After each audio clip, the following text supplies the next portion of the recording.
pessoal, sejam todos bem-vindos ao canal da Gênesis. Eu sou o professor Vaz e hoje nós vamos falar sobre um novo tema. Inicialmente, gostaria de pedir desculpa a vocês, estava um pouco ausente sobre a publicação de alguns vídeos, mas vamos retomar aqui as atividades. A dica de hoje, o vídeo que vou colocar para vocês hoje, o tema é um tema bastante interessante, é registro de preços. Registro de preço é um conjunto de procedimentos que a administração pública está utilizando para fazer uma contratação futura, tá ok? Vamos lá. Eu coloquei aqui um título é bom saber. Por que eu coloquei é bom saber? Porque eu tenho alguns alunos no site, né? No nosso site ali no assinante, alguns alunos que vêm com dúvidas básicas. E diante dessas dúvidas básicas, eu resolvi gravar esse vídeo e colocar aqui no canal para vocês. Qual que é o conceito de registro de preço? Tá? Eu gosto de falar que o registro de preço é um cadastro de reserva. Vamos fazer uma analogia àqueles concursos, concurso público em que você vai fazer o concurso, mas na realidade não tem vaga. É somente para quando surgir uma vaga durante o prazo de validade daquele concurso você ser convocado. O registro de preço é mais ou menos assim. A administração pública ela lança um edital de licitação para fazer um registro de preço, ou seja, ele vai relacionar os fornecedores e o que cada um ganhou e a que preço durante um certo período, que o período máximo que a gente vai ver aqui é 12 meses. Então, durante esses 12 meses, se a administração pública necessitar daquele material, ela adquire daquele ganhador, daquele que está no registro de preço. E outra coisa, esse preço ainda tem que continuar vantajoso para a administração, senão ela pode simplesmente não comprar nada durante aquela validade ou resolver fazer uma nova licitação, tá ok? Então, qual que é o conceito de registro de preço? É um conjunto de procedimentos para fazer um cadastro de reserva. É como se a administração fizesse um estoque no fornecedor.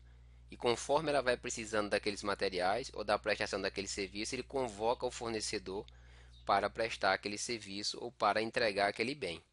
Tá ok? Professor, você pode perguntar, professor, mas como é que eu vou saber se a licitação é para registro de preço?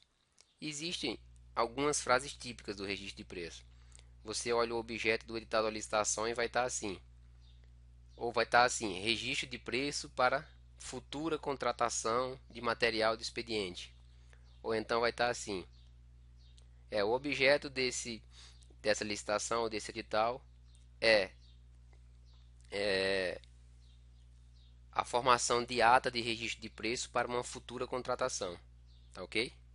Então ele tem que dizer se é registro de preço. Ou então vem abaixo do edital vem SRP, que é Sistema de Registro de Preço.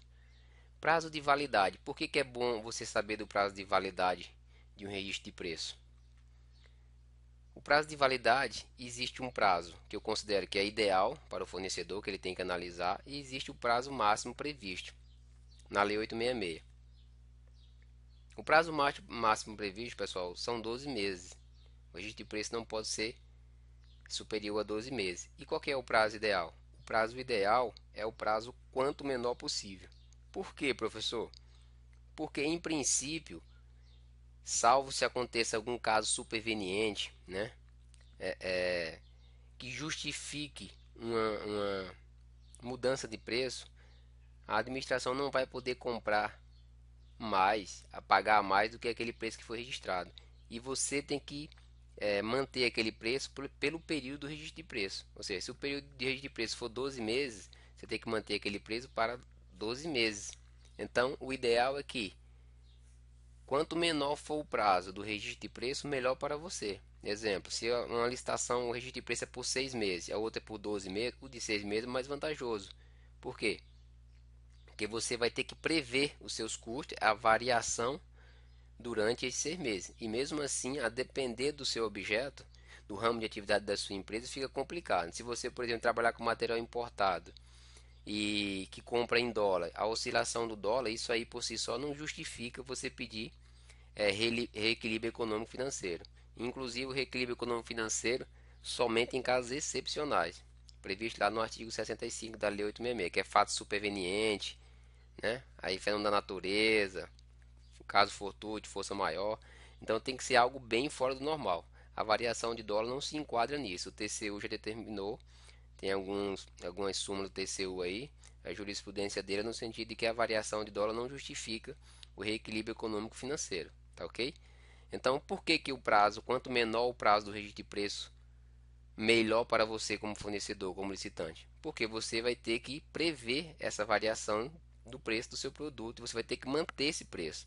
Então, quanto menor o prazo, melhor para você, tá certo? E o prazo máximo, 12 meses. Modalidades permitidas. Toda modalidade de licitação pode ser registro de preço? Pode fazer registro de preço para todas as modalidades? Por exemplo, para carta convite eu posso fazer registro de preço, para concorrência, tomada de preço, leilão, concurso, pregão? Não. Só existe duas modalidades de licitações que podem fazer registro de preço.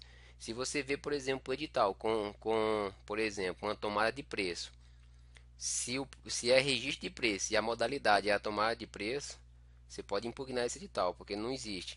A legislação prevê que as únicas duas modalidades que permitem o registro de preço é a concorrência e o pregão, tá ok? Somente essas duas modalidades. Rúbrica orçamentária, ou seja, numerário, dinheiro. Para o registro de preço, não precisa, ele dispensa a rúbrica orçamentária inicialmente, ou seja, para você abrir a licitação, a administração pública não precisa da rúbrica orçamentária, de ter o dinheiro, o crédito para abrir o processo licitatório. Na realidade, a rúbrica orçamentária ela vai ser exigida somente na hora da contratação. Aí sim a administração pública tem que ter a rúbrica orçamentária. Tá ok? Órgãos participantes. O que é órgãos participantes? Nos editais de registro de preço é comum ter vários órgãos que estão comprando juntos. Vamos supor o seguinte exemplo. A Receita Federal de São Paulo, Estado de São Paulo, Receita Federal do Estado de São Paulo, lança um edital para registro de preço para comprar material de expediente. O que acontece? Os órgãos públicos que utilizam o Comprasnet, eles podem se cadastrar para quando um órgão lançar um edital com um determinado objeto, eles serem avisados. Aí vamos dizer que a Receita Federal lança esse aviso de licitação, esse aviso de intenção de registro de preço. Aí a Polícia Rodoviária Federal, por exemplo, ou a Polícia Federal, ou o INSS de São Paulo, sabem que vai ter uma licitação, tem uma IRP de material de expediente aberto. Aí eles manifestam o interesse de comprar junto. Então, eles são o órgão participante. E a Receita Federal, que é o titular do quem fez, elaborou o edital e tudo, ele é chamado de órgão gerenciador. Então, órgão gerenciador é aquele que inicialmente fez o edital e lançou a intenção de registro de preço, e órgão participantes são outros órgãos que solicitaram para comprar junto. E por que é importante você saber? É importante você saber por quê. Porque o fornecedor, o licitante, quando ele ganhar os itens da licitação, ele é obrigado a entregar naqueles locais do edital e para todos os órgãos, tanto para o gerenciador como para o participante. Tá ok? Então é bom você saber disso, porque imagine que não é só os órgãos participantes, não pode ser só do mesmo estado, pode ser de estado diferente. Imagine que a Receita Federal do Estado de São Paulo lançou edital, mas só que tem a Polícia Federal ou a Polícia Rodoviária Federal lá do Ceará que vai entrar como participante e a sua empresa está localizada no estado de São Paulo. Então, se você entrar no edital, você entrar nos itens que são relativos à Polícia Federal do Ceará, você vai ter que entregar lá.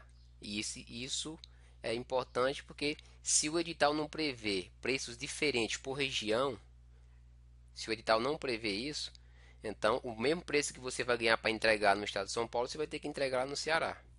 Tá ok? Então você tem que ler o edital e verificar se tem essa possibilidade, porque a legislação, o decreto 7892 que regulamenta o registro de preço, prevê o preço diferente por região. Então tem que ver se o edital, alguns órgãos, o Comprasnet não está ainda, acho que ele não está adaptado para essa diferenciação por região. O que que alguns órgãos fazem?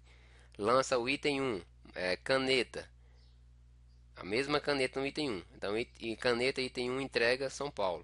Item 2, caneta, mesma caneta entrega Ceará. Para quê? Para poder o licitante dar preços diferentes de acordo com a região. Tá ok? Então tem que atentar para isso. Verifique se o edital tem órgãos participantes. Tá? Quantidade mínima. O que é quantidade mínima, professor? Todos os editais de licitação para contratação, para aquisição de bens, é obrigado ter a quantidade mínima no edital. Tá? Isso aí está previsto no decreto 7892 que regulamenta o registro de preço. O que acontece? Qual é a finalidade da quantidade mínima? A finalidade da quantidade mínima é que empresas pequenas que tenham um estoque menor, né, que tenham uma capacidade menor de compra, inclusive, eles também entrem na licitação. Um exemplo permite esclarecer melhor. Vamos supor que você vai comprar material de expediente. Então vai comprar 50 mil canetas, é a quantidade máxima. E você vai colocar a quantidade mínima, 500 canetas. Se você colocar só quantidade máxima 50 mil canetas, talvez uma livraria pequena não conseguisse entrar. Então, colocando a quantidade mínima, o fornecedor, por exemplo, ele não é obrigado a colocar na hora da licitação, registrar a quantidade máxima. Ele pode colocar a quantidade mínima, tá? Ele pode chegar lá e registrar, não, eu vou entrar só com uma quantidade mínima na licitação. E a administração, se ele for o ganhador, a administração vai comprar a quantidade mínima dele e vai complementar com comprar do segundo, terceiro colocado assim por diante, o restante das quantidades. Tá, ok? Então essa é a finalidade da quantidade mínima, tá? E o que é reserva aos remanescentes? Reserva aos remanescentes é o seguinte: no registro de preço, os que ficaram em segundo, terceiro e quarto lugar, eles podem manifestar se tem o interesse de fazer o mesmo preço do primeiro colocado. Por que isso? Isso é uma inovação para que, caso o primeiro colocado ele desista de assinar a ata de registro de preço, ele não queira mais contratar com a administração, o segundo, o terceiro e o quarto já tenha manifestado isso na ata que vai participar, e aí a administração já chama o segundo, terceiro na ordem de classificação para fazer o contrato com ela, tá? E os acréscimos quantitativos, por que eu coloquei isso? Porque o decreto do registro de preço ele proíbe aquele acréscimo, inclusive aquele acréscimo de 25% nas quantidades que são licitadas por meio do registro de preço. Então, se a licitação foi para comprar 100 canetas, não pode comprar 125, inclusive aqueles 25% da Lei 866, tá ok? Órgão não participante, caronas. O que é carona, professor? Vocês viram aqui antes eu falando sobre órgão participante. Órgão participante é aquele que compra junto. E o não participante, o carona, por dedução dá para saber que é aquele que não compra junto, tá? Esse carona, primeira informação que você precisa saber: se algum órgão público liga para você e pede para comprar por carona, você não é obrigado a vender para ele, tá? Vamos a um exemplo. Carona é aquele órgão que não participou do edital da licitação, nem como órgão gerenciador, não era ele que estava gerenciando toda a licitação, nem como participante. Mas o decreto permite que mesmo assim ele compre daquele órgão. Ele faz o quê? Primeiro ele liga para o fornecedor, vê se o fornecedor faz aquele mesmo preço para ele. Depois ele liga para o órgão gerenciador e pergunta se o órgão gerenciador autoriza ele a comprar, tá ok? Aí a pergunta que eu falei aqui antes para você, de informação importante: professor, eu sou obrigado a aceitar, a entregar para esse órgão? Não, no participante você é, mas no carona, caso o seu preço, vamos supor que você baixou o preço porque era uma grande quantidade de material de expediente para a Receita Federal, mas aí um outro órgão de um outro estado ele pediu carona para comprar esse mesmo material de expediente seu. Se o preço não está muito bom, você fala, não, eu não aceito porque esse preço meu, eu já fiz o preço só aqui para o estado de São Paulo. Não tenho condição de fazer aí. Você não é obrigado a aceitar, tá ok? O carona é um órgão que não participou da compra junto com o órgão gerenciador. Ele apenas comprou, tá ok? Antigamente, os caronas eles compravam de forma ilimitada, tá? Várias vezes. Agora o Tribunal de Contas da União, no meio do decreto agora, por meio do decreto que digo, eles limitaram até 5 vezes. O órgão gerenciador ele pode no máximo dar carona em até 5 vezes a quantidade do item. Um exemplo, se um item for 100 canetas, ele pode dar carona para 500 canetas, independente da quantidade de órgão, tá? Só que cada órgão que pede carona só pode comprar até 100, tá? Pode comprar 50, o máximo é 100. Mas quando der 500 canetas, carona 500 canetas, ele não pode dar mais. Antes não tinha controle. Então, um licitante ganhava 100 canetas e ao final do registro de preço, se fosse 12 meses, devia ter vendido só 100 canetas e já tinha vendido 10 mil. E aí, se você soubesse que com 10 que ia vender 10 mil canetas, você com certeza daria um preço menor. Então, o Tribunal de Contas da União condenou isso e o novo decreto agora regulamenta isso daí. O carona somente até 5 vezes o valor da quantidade registrada, tá ok? E também só compra até 100%. Isso aí já havia, tá bom, pessoal? Então, a gente terminou aqui a nossa dica de hoje, nossa videoaula. Espero que vocês tenham gostado. Qualquer dúvida, qualquer comentário, é só deixar aqui que eu prometo que o mais rápido possível a gente vai estar respondendo. Um forte abraço e até o próximo encontro.